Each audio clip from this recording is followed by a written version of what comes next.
S ನೋಡಿ, Bhavani ರೇವಣ್ಣಗೆ SIT ಇಂದ notice ಅನ್ನು ಕೊಡಲಾಗಿದೆ. ನಾಳೆ ವಿಚಾರಣೆ ನಡೆಸುವ ಕುರಿತು ನೋಟಿಸ್ ಅನ್ನು ಕೊಟ್ಟಿದ್ದಾರೆ. ತಾವಿರುವ ಜಾಗದಲ್ಲೇ ವಿಚಾರಣೆ ಮಾಡ್ತೀವಿ ಅಂತ ಈ ನೋಟಿಸ್ ನಲ್ಲಿ ಉಲ್ಲೇಖಿಸಲಾಗಿದೆ.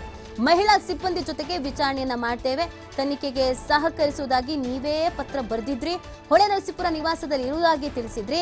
ಹಾಗಾಗಿ ಅಲ್ಲಿಗೆ ನಾವು ವಿಚಾರಣೆಯನ್ನ ನಡೆಸ್ತೇವೆ, ನಾಳೆ ಅಲ್ಲಿ ಹಾಜರು ಇರಬೇಕು ಅಂತ ನೋಟಿಸ್ ಅಲ್ಲಿ ಉಲ್ಲೇಖ ಮಾಡಲಾಗಿದ್ದಾರೆ.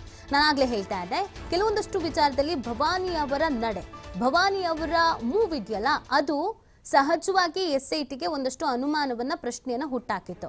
ಸೊ ಅದೇ ರೀತಿಯಾಗಿ ಪತ್ರದಲ್ಲಿ ಅವ್ರು ಮೆನ್ಷನ್ ಮಾಡಿದ್ದಾರೆ. ನೀವೇ ಹೇಳಿದ್ದೀರಾ ತನಿಖೆಗೆ ಸಹಕಾರ ಕೊಡ್ತೀವಿ ಅಂತ, ತನಿಖೆಗೆ ಸಹಕಾರ ಕೊಡಿ. ನೀವೇ ಹೇಳಿದ್ದೀರಾ ನಾನು ಹೊಳೆ ನರಸೀಪುರ ಮನೆಯಲ್ಲೇ ಇದ್ದೀನಿ ಅಂತ, ಅಲ್ಲಿಗೆ ಬರ್ತೀವಿ, ಅಲ್ಲೇ ಇರಿ, ಎಲ್ಲಿಗೂ ಹೋಗಬೇಡಿ, ಬೇರೆ ಎಲ್ಲಾದ್ರೂ ಹೋಗಿದ್ರು ಅಲ್ಲಿಗೆ ಬನ್ನಿ, ಜೊತೆಗೆ ಮಹಿಳಾ ಅಧಿಕಾರಿಗಳ ಜೊತೆಗೇನೆ ನಾವು ಬಂದು ವಿಚಾರಣೆಯನ್ನ ಮಾಡ್ತೀವಿ ಅಂತ. ಯಾಕಂದ್ರೆ ಅಪರಾಧಿ ಅಥವಾ ಆರೋಪಿ ಮಹಿಳೆ ಇದ್ರೆ ಮಹಿಳಾ ಅಧಿಕಾರಿಗಳೇ ಆ ವಿಚಾರಣೆಯಲ್ಲಿ ಭಾಗಿಯಾಗಬೇಕು, ಮಹಿಳಾ ಅಧಿಕಾರಿಗಳ ನೇತೃತ್ವದಲ್ಲೇ ವಿಚಾರಣೆ ಆಗಬೇಕು.